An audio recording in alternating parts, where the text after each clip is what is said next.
Second JB5s Mystery Challenge, Day 1 Technique. This is Day 1 of the second JB5s Mystery Challenge. There was interest in doing another challenge, so here it is. This challenge is not really difficult, and the techniques are not especially original. The fun in doing them is the mystery of what the techniques will be on the next day. Thus, we named it a mystery challenge. As in the first challenge, there will be 5 journaling techniques presented over 5 days.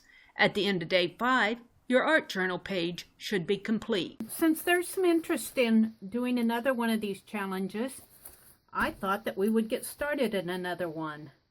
This was done over 5 days with 5 different techniques. And I just started it being a JB5 challenge, but Carol M., you know who you are, said that what she enjoyed most was not knowing what the next technique was going to be. And so I renamed it to a JB5 Mystery Challenge. So we're going to do another one of these. Now I noticed that some of you are working in composition books.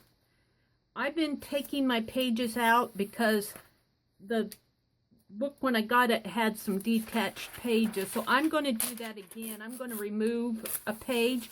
You will want 2 pages to start out with this challenge. Now if you're working in a book, try to get a page maybe from the back of your book or another page the size of your book page, because you're going to work with a detached sheet first, and you can attach that down later into your book page, and you will see that later. But we are going to be working with 2 pages to start out with. Now the first technique is going to be very simple. We're only going to work with the top page, and it's going to be very simple. I want you to think of an alphabet letter. ABC, it can be uppercase or lowercase.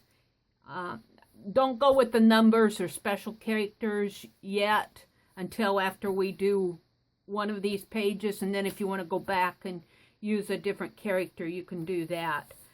But just the alphabet, either upper or lowercase, A, B, C, through A through Z.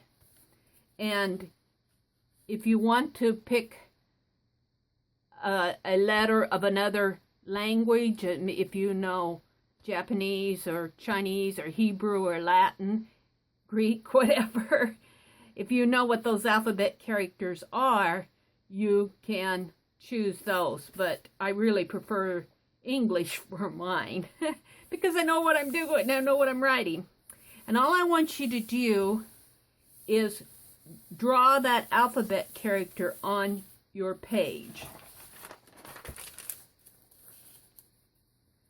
And you might want to leave, see where this red line is here for the margin of the page here? You might want to leave that.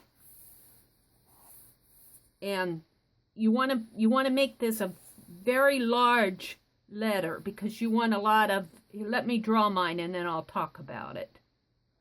I'm going to do a lowercase a, and I like how it's drawn like this.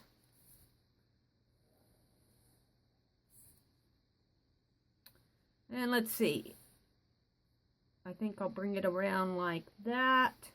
And I'm just freehanding this. It doesn't have to be perfect. This is just an art journal page. But you want your space in your letter to be fairly large. If it goes off the page, that's okay too. In fact, that's kind of fun. I'm going to bring it way out, almost to the border of my page here. And then I'm just going to let it fall down that way. And you want this fairly fat. You want a lot of space in your letter.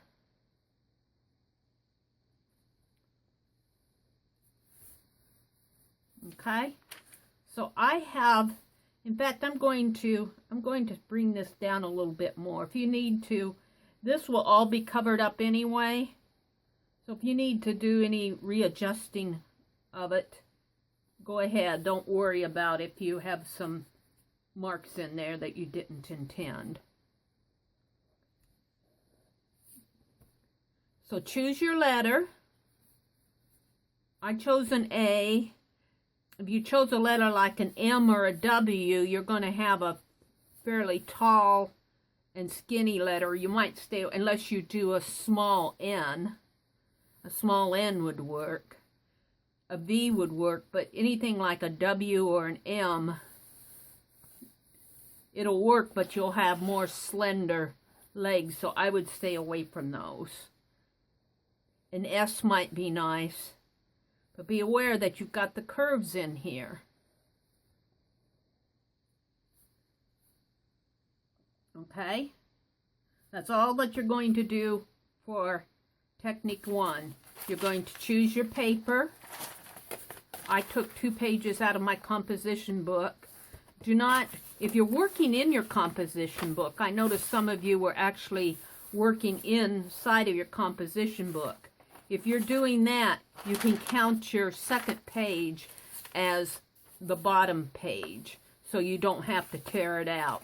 But do get a page that fits that page, whether you take another one out of your book or find another one the same size.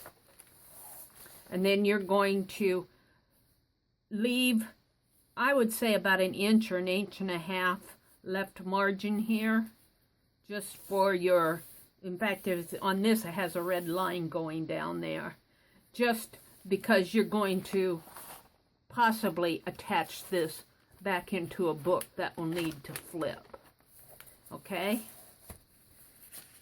So then you choose an alphabet letter. I chose the small A.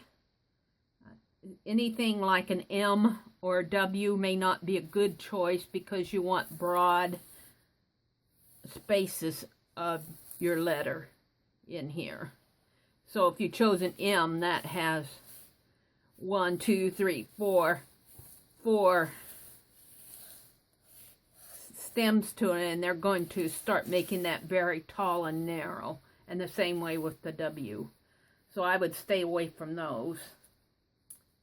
A C, a capital C, a B would be a good one.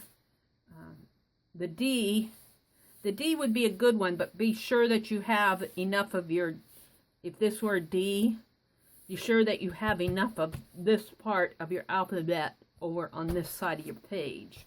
A good portion of your loopy part of your, the circular part of your D. Or if you're going to do a capital D, that would be a good one.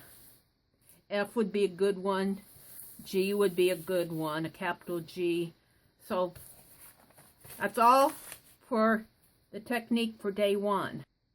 So I will see you tomorrow when we do the next technique.